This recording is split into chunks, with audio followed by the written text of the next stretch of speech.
Quá trời quải, tự nhiên bữa đó buồn buồn cái chốt cái máy bay giá rẻ đi Tây Dương. Còn trâu hơn nữa khi mà mình quyết định sẽ đi tới Thụy Sĩ, một trong những cái quốc gia có thể nói là đắt đỏ nhất trên thế giới. Trong khi ngân lượng thì có giới hạn, nói thiệt là ai đi du lịch mà không muốn tiết kiệm đúng không? Bởi vậy thì mình cũng có một vài những bí kíp chia sẻ cách để giảm ngân sách, sao cho hồn vẫn hân hoan mà túi thì không hồi hộp vì chia xài quá bộn ở cái xứ này. Ăn ké nào ăn chừng. Ăn chừng của Thụy Sĩ là một trong những trải nghiệm rất là thú vị. Cái này đó, bò bánh mì chạp bơ. Và đây là chiêu mà mình đã tận dụng trong suốt quá trình đi xê dịch Tây Dương. Không tour, không tình, ít tiền, chỉ có tâm mê xê dịch mà thôi. Cuối cùng cũng quay tới là Thụy Sĩ rồi, đi tự túc. Một Thụy Sĩ xinh đẹp sẽ mở ra trước mắt chúng ta. Và nó là quãng hồn thiên cảnh để mà bắt tàu quay lại Interlaken.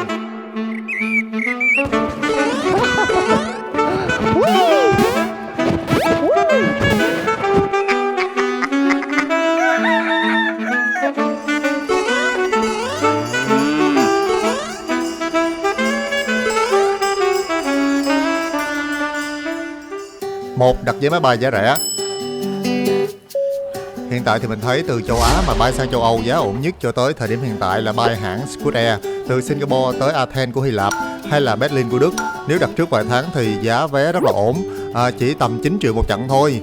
Chưa từng thấy giá vé nào ngon hơn luôn đó. Bởi vậy thì mọi người phải lên kế hoạch rất là sớm và kỹ.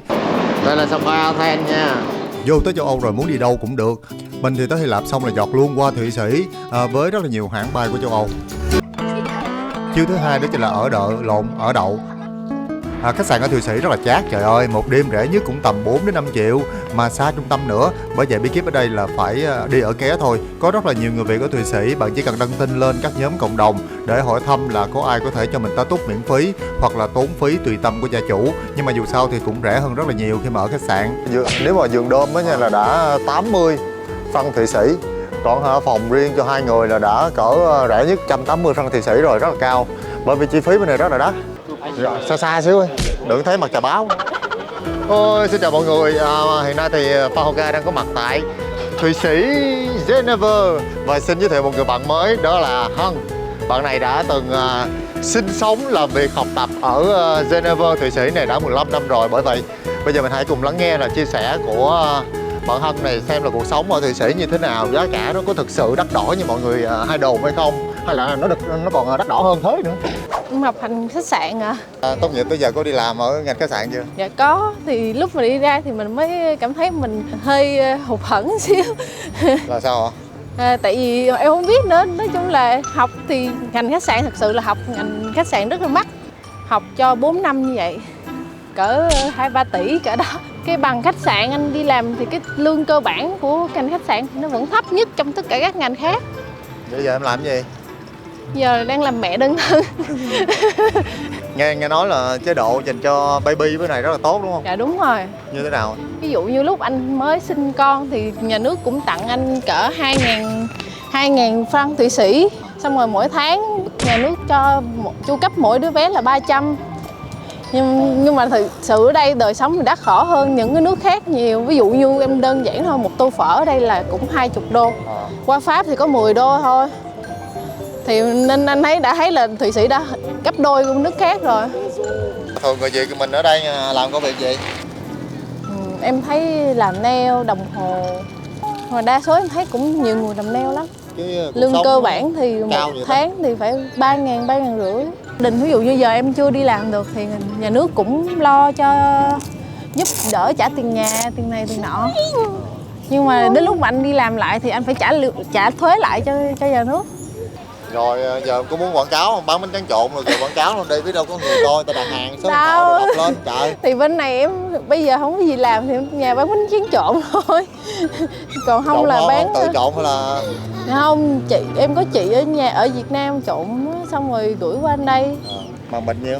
Bịch thì bên đây em bán 6 franc bịch thì cho 100 gram. 6 franc. Giống như 6 franc cỡ nhiêu tiền Việt? 6 franc chắc chừng 130, 150. Sao này đừng bán cho người Việt nữa, bán cho người Thụy Sĩ á, bán lên gấp 3, gấp 4 luôn. Thì nào giờ em bán thì chưa thấy người Thụy Sĩ mua, em thấy toàn người Việt Nam mua. Còn bên mình thì mức sống giá chi phí này nọ rẻ nên một tháng mình vài triệu, tầm 10 triệu thôi vẫn có thể sống được.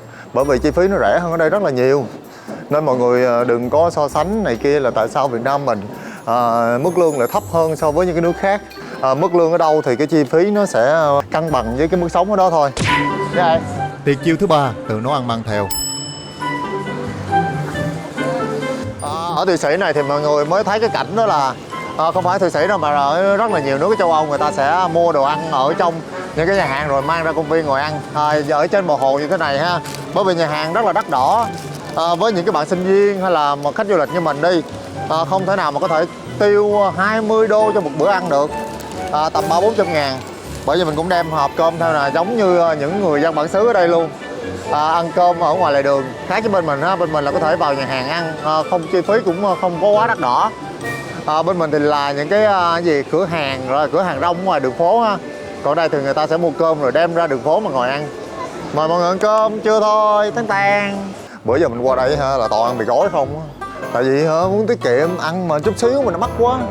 Mọi người coi một bữa ăn là cỡ rẻ nhất là 15 franc Thụy Sĩ đó, là cỡ 400 ngàn tiền Việt mình. Đây là rau ở Thụy Sĩ nha. Một bịch như thế này có giá rất là cao. Nè, cái này là 4 đồng 80 franc Thụy Sĩ luôn nè.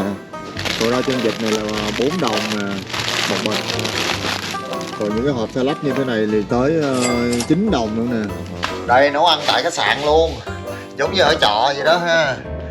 Mà mọi người mà đi du lịch đi châu Âu á nên đem cái nồi này theo nè. Nhìn sơ thì giống chơi đồ hàng lắm ha.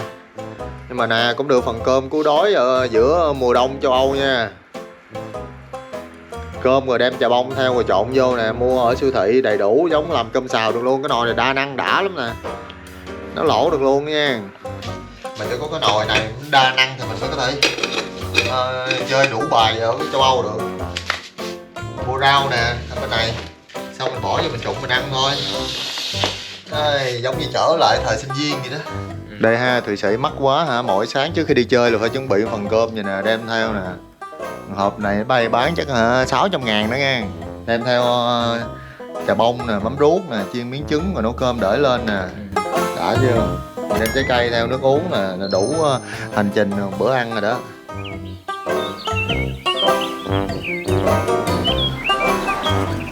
Cái này qua đây nè. Đó, để đi châu Âu thì phải chuẩn bị một cái túi lương thực, một cái vali đựng đồ ăn riêng vậy luôn nè.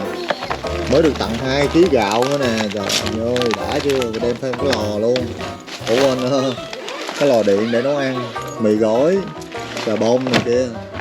Vali này chống đói 2 tháng, 1 tháng ở châu Âu luôn. Bạn đừng có bao giờ mua nước uống, bởi vì ở đây nước uống miễn phí rất là nhiều. Chỗ nào có những cái dòi như thế này nè, cần đem theo bình thôi, đừng có mua nước nha. Mua nước bên này cũng không có rẻ đâu, một bình là 2 đô lận đó.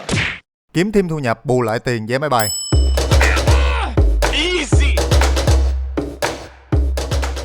Mình tình cờ gặp được một người chuyên buôn hàng xách tay Thụy Sĩ, nhờ mình một việc và sẽ trả công hậu hĩnh, đó chính là xách tay đồng hồ về Việt Nam.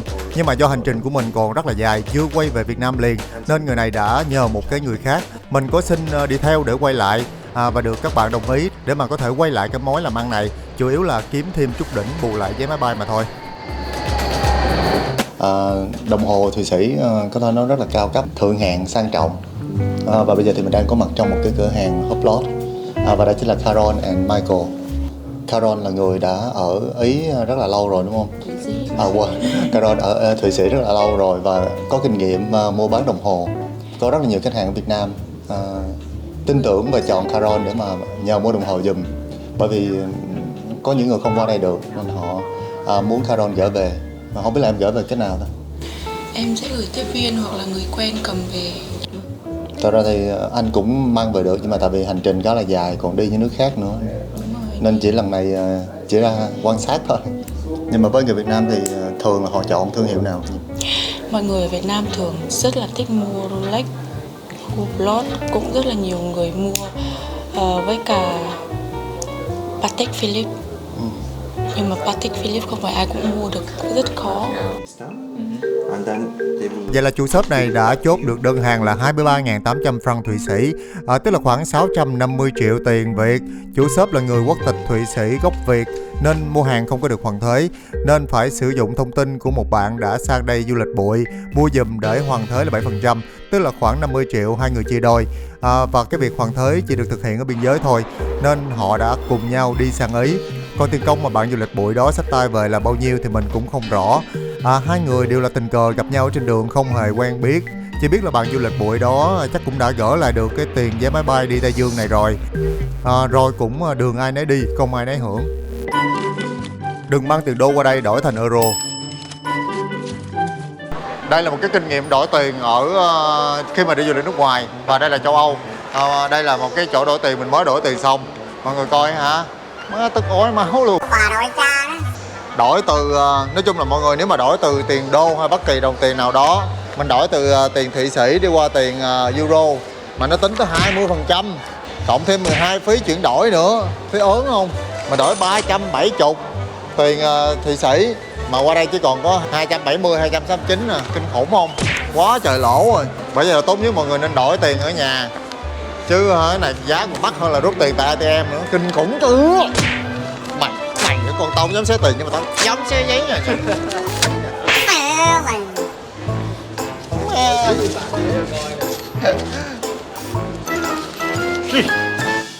Cách đi vệ sinh không có tốn phí. Xin lỗi, phải nói thẳng là chưa thấy ở đâu mà nhu cầu sinh lý cơ bản như là đi đái thôi mà cũng tốn tiền như vậy ở châu Âu này.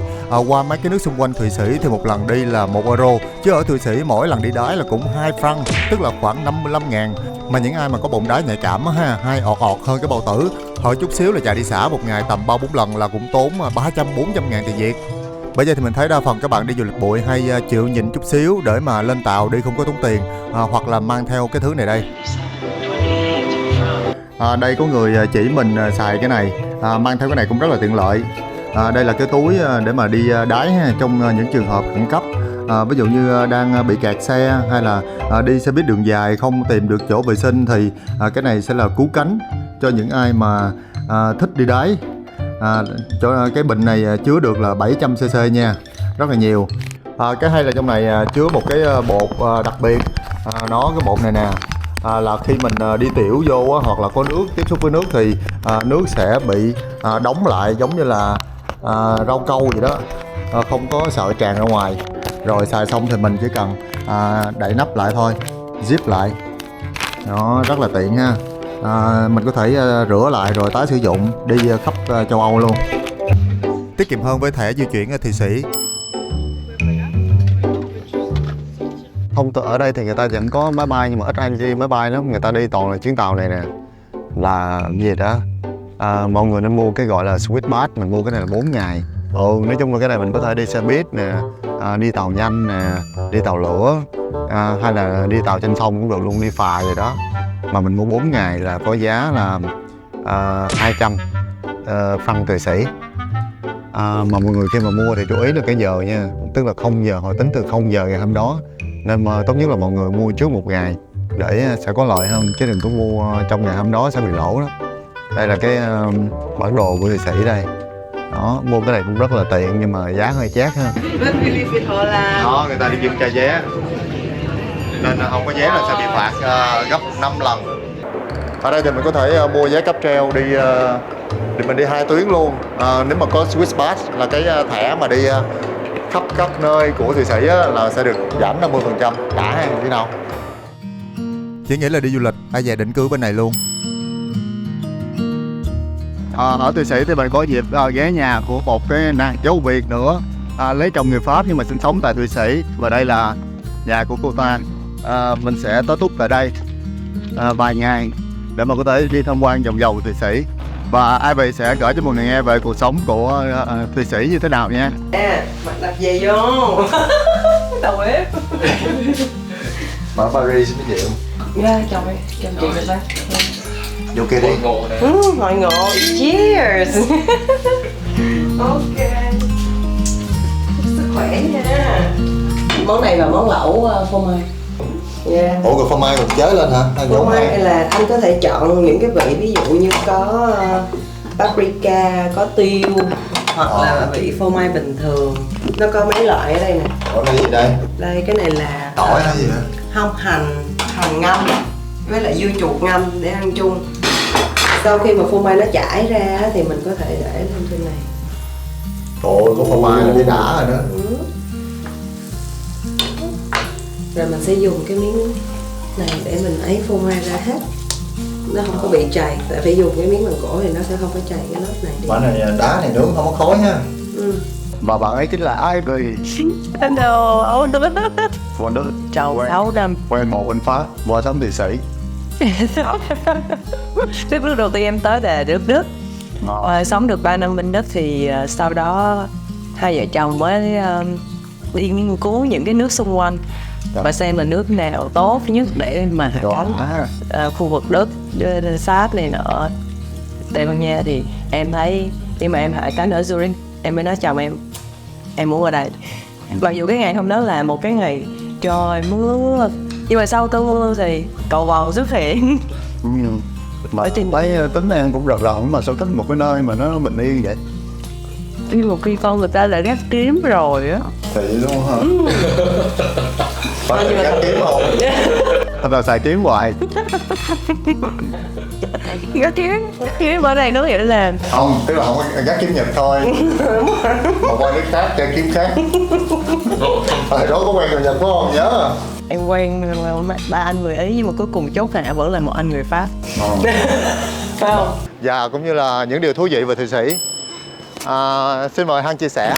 Nhưng mà nuôi chó ở đây thì phải có tiền mới nuôi chó, như là anh phải đóng thuế Thụy Sĩ. Một năm ví dụ như tùy vùng tùy kênh tâm thì một năm ở Geneva thì đóng 55 đồng một năm. Không, nuôi chó cũng phải có thuế nữa đó. Đúng rồi.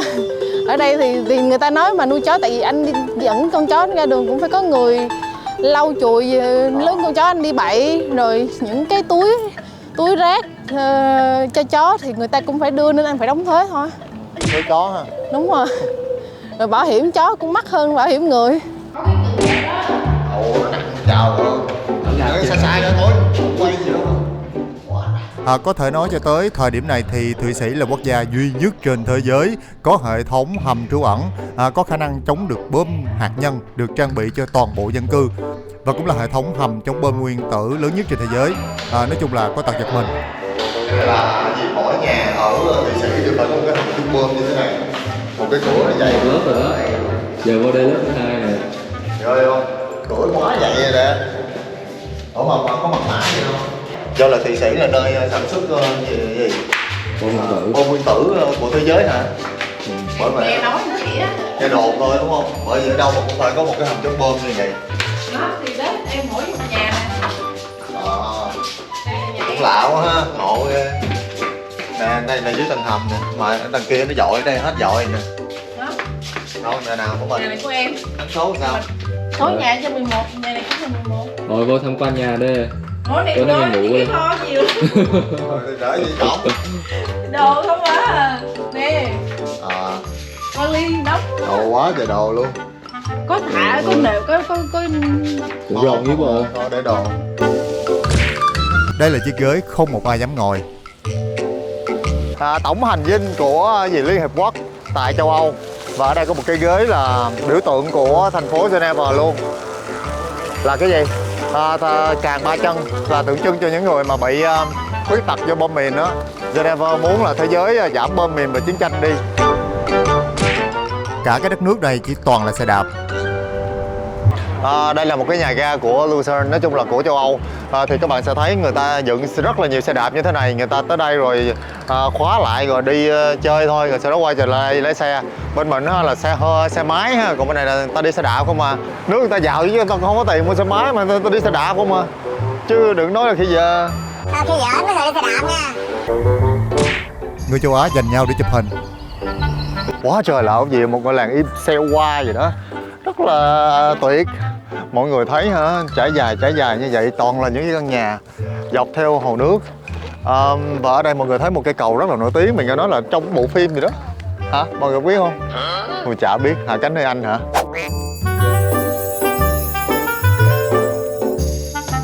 Không có coi phim đó luôn á trời. Bởi vậy nè, xếp hàng mà toàn là người châu Á thôi nha. Thái Lan, Indo.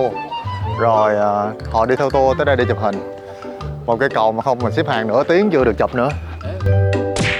Nỗi ám ảnh suốt 500 năm của trẻ em Thụy Sĩ. Bức tượng này là một cái ông kẹ trong truyện cổ tích, chuyên là đi bắt cóc, ăn thịt mấy cái đứa nào mà lì lợm và phá phách. Ở Thụy Sĩ này thì người ta thường lầm tưởng Zurich là thủ đô, nhưng mà thật ra mình đang ở thành phố Bern.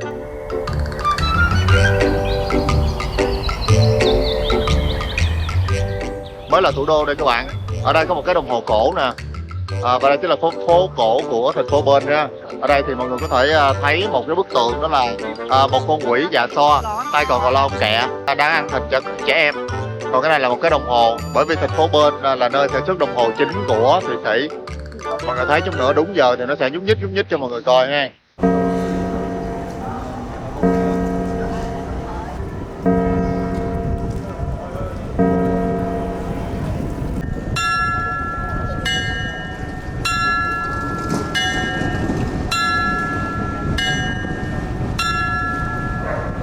Cái kèn quá bự luôn.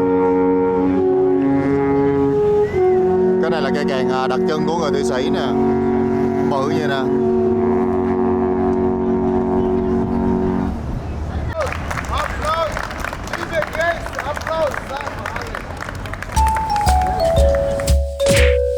Những người nổi tiếng từng sinh sống ở Thụy Sĩ. Và đây chính là một cái căn nhà rất là nổi tiếng, mọi người xin xem, người ta tới chụp hình rất là đông. Bởi vì đây là một nhân vật cực kỳ nổi tiếng, số 49 đường Ramses của thành phố Bern. Bởi vì đây là ngôi nhà cổ của một nhà bác học đại tài, nhà phát minh vật lý lượng tử gì đó, đó chính là Einstein. Từ năm 1903 cho tới năm 1905, chỉ có 2 năm thôi, thì gia đình ông đã chuyển tới đây sinh sống, và tại đây thì ông đã phát triển cái thuyết lượng tử của chính mình. Đây là nhìn từ ban công của nhà Einstein xuống, một cái phố cổ của thành phố Bern, Thụy Sĩ. Cha của Einstein, còn đây là mẹ của Einstein. Bây giờ mình vào trong để tham quan xem nhà cổ của ông ta như thế nào.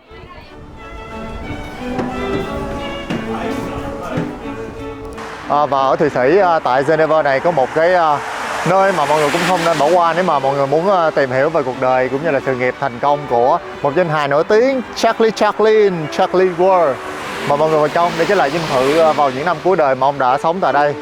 Và bây giờ cũng đang trời mưa nữa các bạn, là mình nhớ tới câu nói để đời của Sarlo, đó chính là gì? Tôi thích đi trong mưa bởi vì không ai có thể nhìn thấy những giọt nước mắt của tôi. Và mọi người vào trong, tại đây chúng ta có thể hồi tưởng lại gì đó, những cái thước phim mà mình đã từng xem vào thời tuổi thơ ha. Đây mọi người thấy xa xa là nhà của ông đó. Nghĩa trang ở đây đẹp như là nghĩa địa, vô đây không có sợ ma. Ở dưới con thác của ngôi làng Lauterbrunnen là một cái nghĩa trang nhưng mà rất là đẹp. Người ta ăn nghỉ ở đây, người còn thấy thanh tịnh ở đây, huống chi nằm nghỉ ở đây còn thấy rất là an tịnh ha. Những người đây gọi là ăn nghỉ, còn người ta tới đây là để ăn dưỡng. Những cái bộ đó rất là đẹp, mọi người xem, người ta trồng cây này nè, toàn là bông không à. Và những cái mộ bia thì người ta lấy đá, người ta chắt lên rồi sau đó khắc tên của người đã khuất lên ha.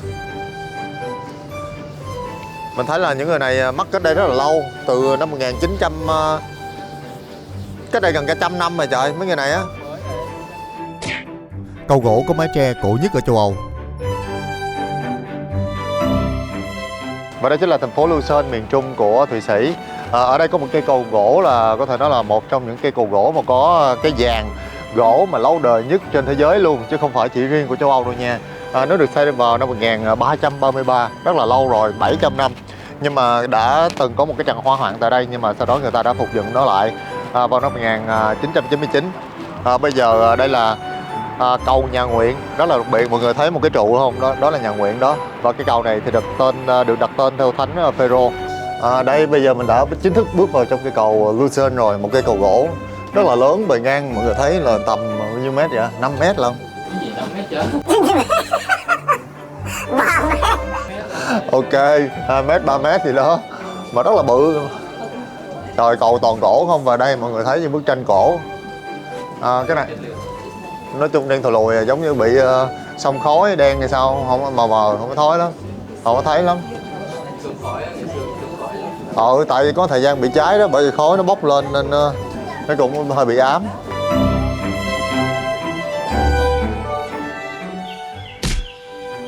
Có dải Thụy Sĩ đẹp là nhờ được săn sóc. Quy định ở bên này á, là chỉ cần ở cái kích thước bao nhiêu là phải cắt. Nên là anh thấy lúc nào anh đi ngang thảo nguyên ở Thụy Sĩ không bao giờ mà kiểu kiểu mà giống như người ta để hoang, người ta để cỏ dại, mặc dù là anh không chăm sóc cái đó nhưng mà anh vẫn phải mướn người. Tức là nguyên tắc bên này là vẫn phải mướn người cắt những cái cỏ đó. Bởi vì đâu cũng như bức tranh vậy. Đám cưới truyền thống và nhà của người Thụy Sĩ. Đây là trang phục truyền thống của người Thụy Sĩ ha. Giống bên mình đó, đám cưới mặc áo dài thì bên này ta mặc đồ như nè. Đi dự lại cưới trong nhà thờ nè. Nhà thờ xung quanh được bao bọc bởi nghĩa địa.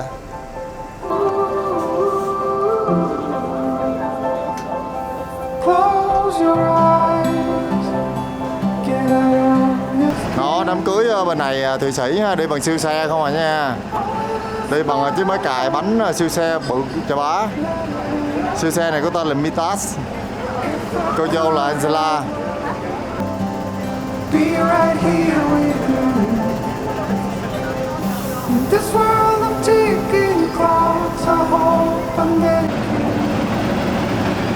Cô dâu chú rể rước dâu ha. Chúc mừng. Gắn bong bóng quá trời luôn. Xe máy cài bên này xe bon à.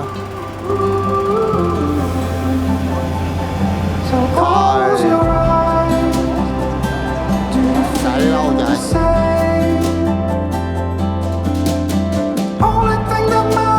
Ở ngoài trời nha là một cái ngôi làng văn hóa của Thụy Sĩ, rất là cổ kính. Mọi người tới đây thì sẽ được tương tác với người Thụy Sĩ và xem cách họ trồng trọt chăn nuôi như thế nào theo kiểu cổ truyền. Ngôi làng này rất là cổ rồi, rất là nhiều ngôi nhà cổ ở đây. Nãy giờ đi rộng quá, mệt đuối luôn, rất là rộng nên mọi người nhớ dành thời gian ở đây để tham quan và khám phá ha. Đi nè. Vào những năm 1800 là khoảng thế kỷ 17, 18 thì người ta ở trong những căn nhà như thế này. Cái này là cỏ ống hút đó. Chắc là rất là giống với ngôi làng Shirakawago ở Nhật Bản ha. Căn nhà rất là rộng, rất là đẹp mọi người nè. Những kiểu nhà bây giờ thì chỉ còn khoảng chục căn nhà như thế này ở Thụy Sĩ nữa thôi. Qua đây bữa giờ mà giống như người Thụy Sĩ vậy đó. Ăn đồ Thụy Sĩ, uống đồ Thụy Sĩ. Mặc đồ Việt Nam. Nói chung chỉ ước có một căn nhà ở đây thôi ha. Rồi mỗi năm mình qua đây ngày cái mình bay về. Tụ quần không ơi. Đây là một cái cảnh nông thôn của vùng quê Thụy Sĩ nha. Mọi người xem rất là thanh bình. Vườn rau rồi cây sảnh, cây cỏ này kia rất là đã.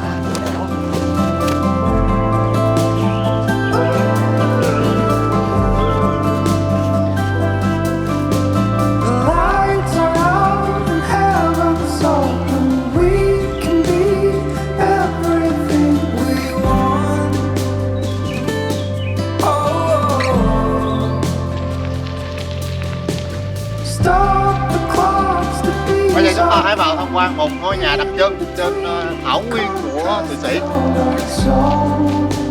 Lại tiếp tục là trang phục cổ trang của Việt Nam và chúng ta sẽ cùng nhau đi khám phá nhà cổ của Thụy Sĩ. Mọi người xem, đây là nông dân Thụy Sĩ hồi vẫn sử dụng máy móc nè, xay lúa nè, phải xay mấy cái hạt ngũ cốc đồ rất là giống bên mình ha, là bằng gỗ không à. Nè, đây là bếp, căn bếp thì mọi người thấy là người ta vẫn đốt củi, không phải như bên mình đâu là chuyển qua đốt ga với điện hết rồi. Còn bên đây ta vẫn xài củi ha. Và vào đây mọi người sẽ được chiêm ngưỡng cái bếp của bên căn nhà Thụy Sĩ đồ cổ. Đây cái bếp đây có 4 cái lò, nhìn rất là cổ như thế này ha, cũng không khác gì là máy. Đây ta chụm vô nè. Mình đang ở về bảo tàng và mình có thể vào đây để tham quan nhà cổ của người Thụy Sĩ ha. Củi thì họ sẽ chắc ở bên này, không khác gì những cái căn bếp của Việt Nam mình đúng không? Cũng rất là đặc trưng. Còn đây là gì? Quần áo thì sẽ máng ở đây nè. Mỗi lần bước ra nhà thì chỉ khoác vô thôi, đỡ lạnh. Trong này là phòng ăn. Phòng ăn nhìn ra ngoài vườn là vườn rau. Khu vườn rất là đẹp. Này ai bỏ quên hay gì nè. Bỏ quên nè. Đó. Đây là phòng ngủ nè. Tủ cũng cổ nữa nè, thấy không? Ồ. Gì? Này là gì? Không, tôi nghĩ nướng bánh quá nè, đốt lò điện như này nè, tôi đốt này rồi này nướng bánh ở trên đó. Người Thụy Sĩ người ta hay làm bánh gì đó. Củi đốt như này, mà hôm đó có sẵn sưởi ấm nhà luôn mà. Đúng vô đây mới nóng đây được rồi mới bỏ bánh vô đây. Mình đang trên hành trình tới cái ngôi làng đẹp nhất của Thụy Sĩ có tên là Ytterhornet.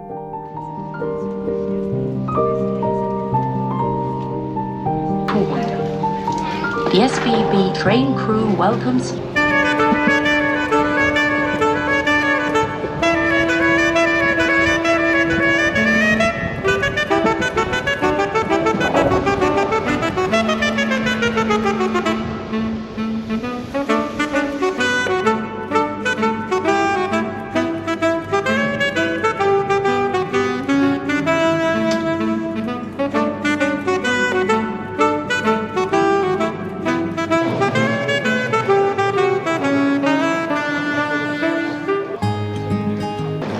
Đó chính là nhà ga Interlaken. Và đây chính là một trong những ngôi làng có thể nói là nổi tiếng và đẹp nhất của Thụy Sĩ, có tên là Lauterbrunnen. Ở đây có một cái con thác đổ xuống từ một cái vách đá rất là cao. Wow, một cái khung cảnh thiên nhiên rất là tuyệt vời, rất là đẹp. Mà ở đây yên tĩnh tới nỗi mà không dám nói chuyện luôn á trời, không gian này quá là tĩnh mịch đi. Nhưng mà những căn nhà ở đây trời ơi, trên một cái ngọn đồi và những cái đồng cỏ cực kỳ ấn tượng, quá đời đẹp rồi. Một cái nước rất là cao. Trời, đi ngôi làng này thấy nó yên bình, giống như là một cái xứ sở cổ tích gì đó, quá yên bình đi. Chỉ toàn là nghe cái tiếng gió thôi, rồi mùi cỏ, rơm rạ này nọ bay trong không khí. Bây giờ nó là mùa thu nữa, những hàng cây đang đổi màu, rất là đẹp. Bây giờ đã là bao nhiêu rồi, tháng 10 mùa thu nha. Đây là một cái ngôi làng mà nằm dưới chân núi của dãy Alper, một cái dãy núi cao nhất của châu Âu. Và từ đây thì mọi người cũng có thể đi bắt tàu để đi lên một cái tuyến tàu cao nhất của châu Âu, là cái đỉnh gì Rung gì đó, rất là cao, nó cao tới 4.000 mấy mét lận các bạn. Tới đây quay gần nhớ lên đây rất là đẹp. Những căn nhà ở đây rất là xinh xắn, trời ơi. Và một cái căn biệt thự như vậy mọi người ngủ ở đây là tầm 200 đô một đêm.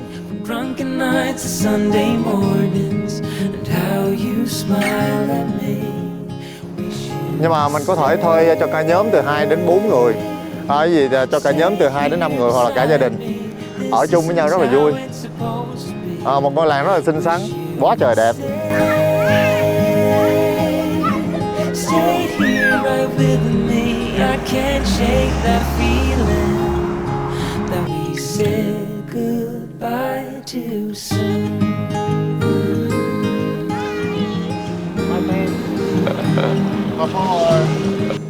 Rất là ấn tượng với Thụy Sĩ, một khung cảnh rất là tuyệt vời. Ở đây thì dân cư không có nhiều, ở đây thì người ta sẽ trồng trọt theo nông nghiệp là chính, người ta chăn nuôi gia súc nè và lấy sữa.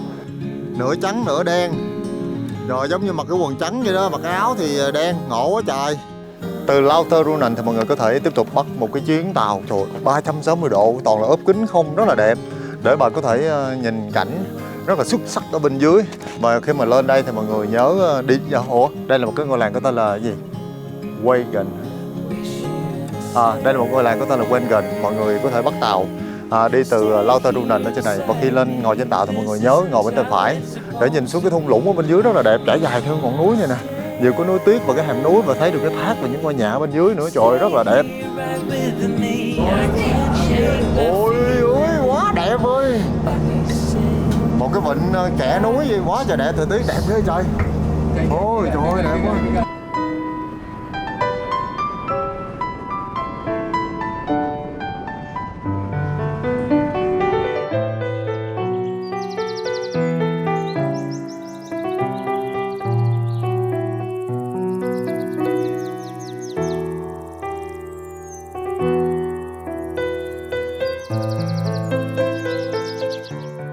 Đúng là Thụy Sĩ là một cái tuyệt tác luôn á, hài hòa giữa thiên nhiên và con người, quá đẹp rồi. Cảnh sắc đây phải nói là có 102 luôn hay sao á trời.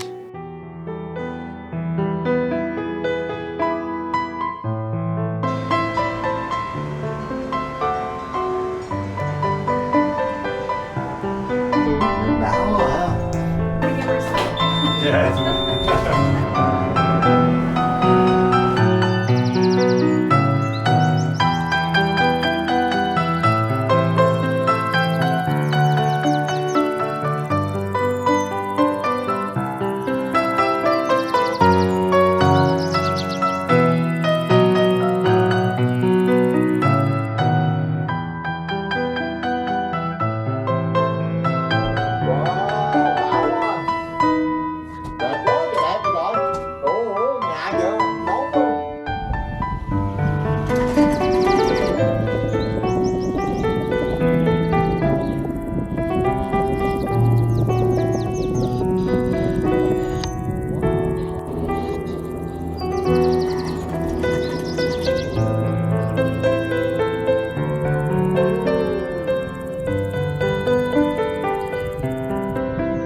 từ Wengen thì mình đã bắt một cái cáp treo đi lên một cái trạm cáp treo có tên là Manichen, ở độ cao là 2.230m. Mới nãy là ở dưới chỉ có 1.000 mấy nữa không, mà lên đây lên gấp đôi rồi đó. Ồ, ở đây đồng cỏ rồi rất là đã. Bây giờ thì mình sẽ đổi cáp treo đi qua bên kia để đi xuống, thì mình sẽ bắt một cái tram tuyến tàu để đi trở lại Interlaken. Wow, đẹp chưa? Cái này quá đẹp ơi, đã quá. Đi dạo theo những vách núi là một nơi để thưởng ngoạn của người Thụy Sĩ. Người ta hay tới đây để mà leo núi lắm á. Xung quanh đây nè, vừa đi tập thể dục, vừa đi bộ, vừa ngắm cảnh, hết sức đẹp luôn. Ô, trời đất bao la, xung quanh toàn núi tuyết không à. Trời, đã quá.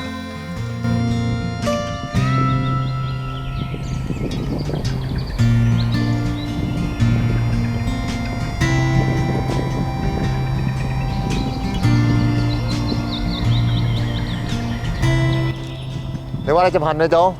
Ở đây mình chụp hình là hết sảy luôn nha. Chỗ nào cũng đẹp chứ. Ôi mà cước bò không à nè. Để mà bắt tàu quay lại Interlaken. Từ đó thì mình có thể tham quan một cái hồ rất là đẹp. Đi nhanh để thôi hết nắng nha. Mọi người thấy chưa, cảnh đẹp ở đâu mà nó gây nên một cái sự xúc động như thế này. Và nó là quảng hùng, thiên cảnh. Quá trời đã. Zindrop. Mình sẽ chở mọi người cái hướng đi làm sao mà để tiết kiệm thời gian nhất. Mọi người đi tới đây Interlaken, rồi sau đó bắt tàu nhanh, tàu điện đi tới Lauterbrunnen là một ngôi làng rất là đẹp. Sau đó tiếp tục bắt tàu đi tới Wengen ha. Rồi sau đó mình sẽ đi cáp treo đi qua đây lên Manichen, rồi tiếp tục đi cáp treo đi qua bên Zindewald, rồi sau đó bắt tàu đi ngược lại đi ra Interlaken. Là mọi người muốn đi đâu cũng được, đi khắp Thụy Sĩ từ cái cảng này. Ở đây nó có một cái đỉnh núi của tôi là Zindrop, là 3.400 là cái đỉnh, cái đài quan sát cao nhất của châu Âu. Cái này thì mọi người phải mua giá khứ hồi là thêm bao nhiêu? 200 nữa, 200 đô franc Thụy Sĩ. Bắt tàu từ đây Clan để đi lên cái gọi là Zindrop. Trời ơi, mình thấy là mua cái thẻ Swisspass rất là tiện luôn. Mình cứ nhào lên mình đi thôi, đi tàu cũng được, mà đi thuyền như thế này cũng được nữa. Và bây giờ thì mình đang ở trên một cái hồ có tên là Princesses, rất là khó đọc, theo tiếng Pháp rất là dài. Một cái hồ xanh ngọc bích luôn, trời ơi, xung quanh kìa cảnh quá trời tuyệt vời rồi. Bây giờ nhớ tới đây nha, ở đây thì cách Interlaken rất là gần. Mình có thể đi phà hoặc là đi xe lửa cũng được, nhưng mà có rất là nhiều phương tiện để mình lựa chọn. Đi ngắm cảnh đã. Ôi đẹp quá, mấy con cái gì? Mấy chim nó bay theo kìa. Đẹp quá à. Ôi tuyệt vời. If I could, I would be right here with you. In this world of ticking clocks. Wow, trời ơi, đi tàu mình có thể ngắm được khung cảnh mùa thu của một ngôi làng Thụy Sĩ. Tại sao người Thụy Sĩ họ lại may mắn như vậy ta? Họ được ở trong một không gian, một cái môi trường tuyệt vời như thế này ha. Mà không gian rất là đã, thời tiết thì trong lành, thiên nhiên thì tươi đẹp. Nó vào mùa thu thì mình phải đi trên những cái con đường mà dùng để đi leo núi như thế này nè, ở Thụy Sĩ ha. Rồi dọc theo cái sườn đồi là những cái cây mà đổi màu. Thời tiết rất là đẹp mà có thể đi bộ. Đi hoài mà cũng không thấy mệt, cũng không thấy mỏi, cũng không ra mồ hôi nữa. Đi được hoài, càng đi càng đã. Sướng quá. Chưa bao giờ tự sướng một mình ở trong rừng thế này. Đó không, cái thú vui giải trí của người Thụy Sĩ không phải là những cái gì mà nó ầm ào ào, là đi vô coi ca nhạc, rồi hay coi nhạc rock, nhạc vũ trường, hay là cái gì, đi vô những khu giải trí rồi chơi trò chơi mạo hiểm đâu, mà người ta đi gì nè, đi ngắm cảnh không à. Cứ đi làm buổi sáng, cái buổi chiều cái đi bộ đường dài, được bước trên những cái thảm lá mùa thu bên một cái bờ hồ. Ở đây là một cái cánh rừng, một con đường mòn rất là long lanh. Ôi, hoa dại rồi nó mọc ven đường nè. Đi nãy giờ 5 cây số mà không đổ tí mồ hôi nào cả, trong cái tiết trời mùa thu như thế này. Mình đang đợi nắng lên để có thể quay phim thật là đẹp. Người ta đặt những cái ghế như thế này nè, đi với bồ tới đây ha, rồi nắm tay nhau hẹn hò giữa lá mùa thu. Hay là tới đây để chụp hình cưới cũng được nữa. Rồi Rồi mang thẻ theo hả? Là chụp hết sạch luôn. Pin mà quay bao nhiêu là cũng hết hết. Bởi qua Thụy Sĩ bấm liên tục. Nã anh. Mọi người thấy ở đây có một cái ngôi làng ở bên cạnh một cái hồ giống như cái làng Houston ở Áo vậy ha. Có một cái đảo nữa nè. Wow, rất đã. Trời, chưa từng thấy cái cảnh ở đâu mà nó thiên đàng như thế này luôn.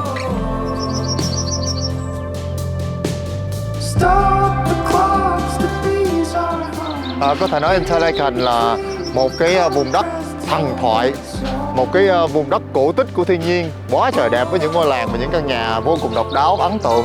Đúng là Thụy Sĩ, nơi này chắc là đẹp nhất Thụy Sĩ luôn, và thậm chí là có thể nói đẹp nhất của châu Âu. Nhà gì mà trải tầng tầng lớp lớp. Những cái cảnh như thế này mà giao cho người Việt Nam ha, là đầu tư xứng đáng hơn, bởi vì ta xây ít nhà quá. Không như Đà Lạt mình ha, ta xây tầng tầng dày lên, bê tông rồi nhiều lên nó mới ấn tượng. Còn ở đây chơi nhà thì thưa không à.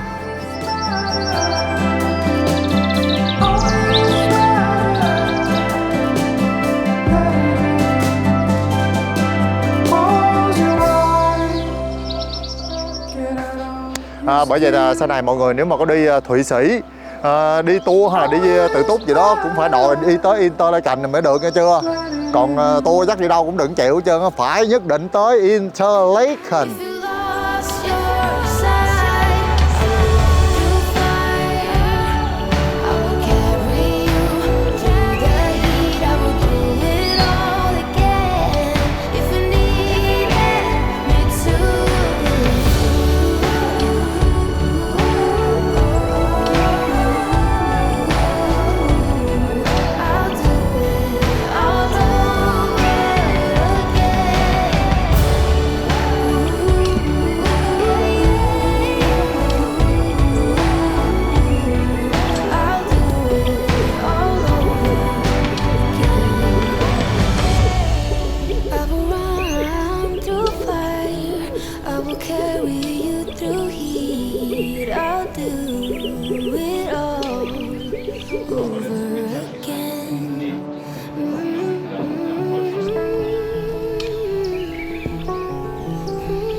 I would walk on glass.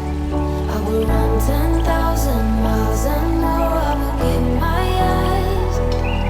If you lost your sight, I would run through fire. I would carry you through the heat. I would do it all again if you needed me to.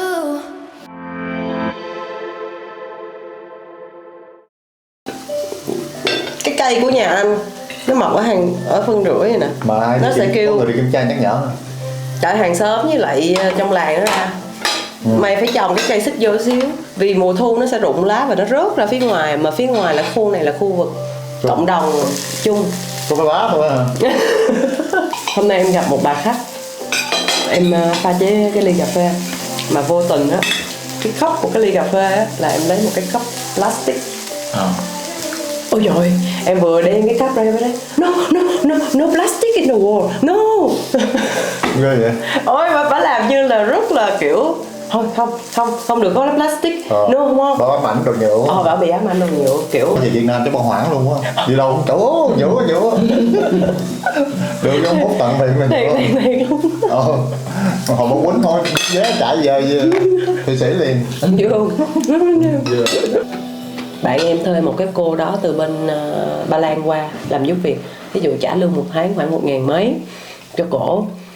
Thì vô tình là hôm đó cổ đi đón đứa con của bạn em, kiểu như là bà kia bà thúc con nhỏ này đi, mà thúc là kiểu đẩy gì nè. Thì bà ở trên lầu á, bà Tây đó, bà nhìn thấy tao thấy nó đánh con mày rõ ràng, tao gọi cảnh sát, lần sau tao sẽ gọi cảnh sát, lần này tao gọi mày trước. Là thấy có chuyện. Và bên này mà nói mà kiểu mà thấy anh có vấn đề, giống như là cái chị kia có đứa con khoảng tầm mới có 2 tháng mấy 3 tháng, lúc đi khám bác sĩ tự nhiên cái lồng ngực của thằng bé nó bị bầm, thì tới bác sĩ. Đầu tiên bác sĩ gọi cảnh sát trước, kêu tới tại sao này có dấu hiệu là mẹ nhiều khi mẹ bị trầm cảm, mẹ hành hạ con, nó tách bả, tức là hả bây giờ là phải có một người luôn theo dõi bả hàng ngày, coi bả chăm sóc con như thế nào, mà kiểu từ người không bị trầm cảm thành bị trầm cảm luôn.